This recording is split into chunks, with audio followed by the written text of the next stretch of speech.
स्वागत है आप सभी का एक बार फिर से जेएलके में। मैं आपको बता दूं कि एनएसयूआई जो है वो इस वक्त सड़कों पर प्रदर्शन करती हुई नजर आ रही है। हालांकि अभी यहाँ पर पुतला भी जो है वो एनएसयूआई की ओर से जो है वो जलाया गया। और मैं आपको बता दूं कि साफ तौर पर एनएसयूआई जो है वो ये आरोप लगा रही है कि आरएस पठानिया का जिस प्रकार से जो विवादित जो है वो बयान आया, उसके बाद आखिरकार आरएस पठानिया जो है वो इस्तीफा दे और उसके खिलाफ जो है वो कहीं ना कहीं कार्रवाई भी जो है वो जरूर होनी चाहिए। फिलहाल क्या कुछ जो है वो यहाँ पर कहते हैं, अजय लखोत्रा यहाँ पर इनसे जानेंगे। अजय, क्या कहेंगे स्टेटमेंट? देखिए, जो स्टेटमेंट आई है बहुत ही दुर्भाग्यपूर्ण स्टेटमेंट है और मैं आपके माध्यम से ये पूछना चाहता हूँ कि भारतीय सेना को, हमारी वायु सेना को नालायक कहने का काम किया है भारतीय जनता पार्टी के विधायक ने।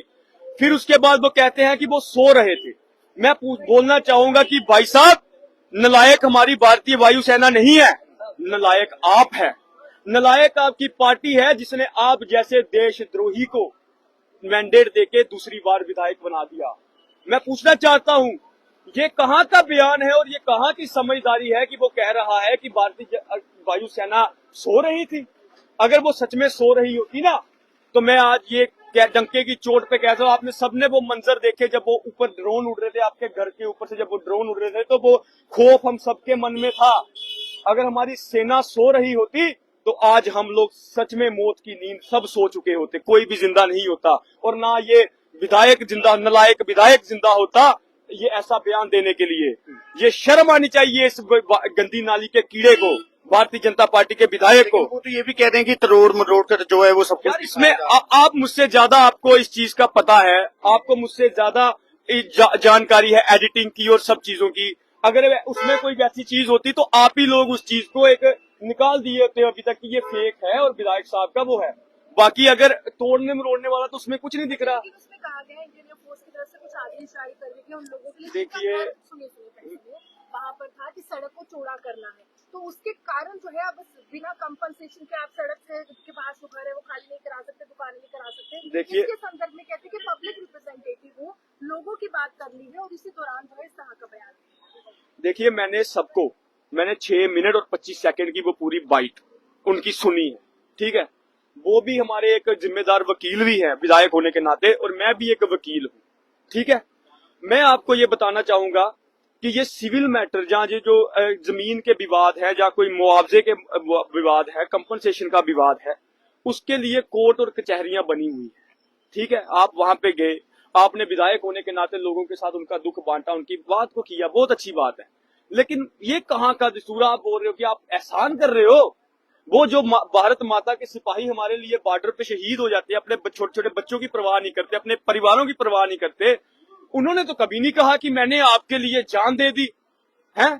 लेकिन आप क्या कहते हो, हमने आपको पलकों पे बिठा के रखा और हम आपको यहाँ पे आप हमारा यहाँ पे रोड जो है वो एक्सपेंड कर रहे हो और आप नालायक हो, आप सो रहे थे।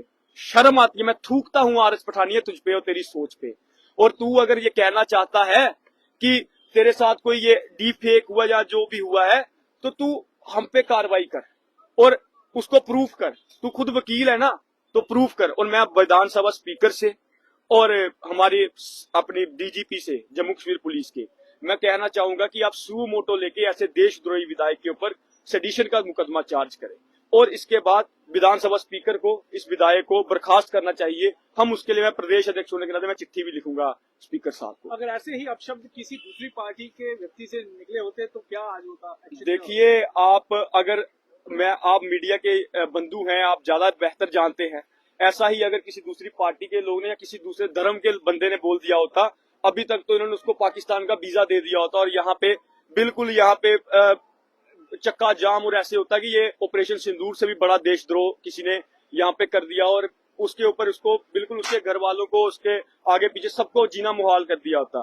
उसकी सीनियर लीडरशिप तक उसको इन्होंने कर दिया था। लेकिन आज शर्म की बात है, भारतीय जनता पार्टी उसको डिफेंड करने में लगी है और ये इनका अच्छी बात है। ऑपरेशन सिंदूर के जरिए हमारी सेना ने पाकिस्तान का चेहरा उजागर किया, पूरे विश्व में उनको नेस्त नाबूद किया और इस देश के अंदर भारतीय जनता पार्टी के ऐसे देशद्रोही विधायक और मंत्री भारतीय जनता पार्टी के फर्जी राष्ट्रवाद को खुद एक्सपोज कर रहे हैं। देश की जनता को पता चल रहा है कि ये कितने राष्ट्रवादी हैं। धन्यवाद। तो बिल्कुल मैं आपको बता दूं कि एनएसयूआई की ओर से जो है वो अभी फिलहाल यहाँ पर प्रदर्शन किया जा रहा था। हालांकि क्या कुछ जो है वो यहाँ पर अजय लखोत्रा की ओर से कहा गया वो साफ तौर पर हमने आपको जरूर सुनाया। और वहीं जो लोग इस वक्त हमें देख रहे हैं वो आरएस पठानिया के जो बयान को किस प्रकार से देखते हैं, वो अपनी राय देकर जरूर बताइएगा। अगर क्या वाकई में वायु सेना जो है वो सो रही होती तो क्या हम लोग अपने घरों में जो है वो उस वक्त सो पाते जब पाक और इंडियन आर्मी के बीच में जो है वो जंग देखने को मिली थी। फिलहाल मैं आपको बता दूं कि इस वक्त इस बयान के बाद तमाम अपोजिशन जो है वो भारतीय जनता पार्टी पर जरूर कहीं ना कहीं उंगलियां निशाना जो है वो साधती हुई नजर आ रही हैं।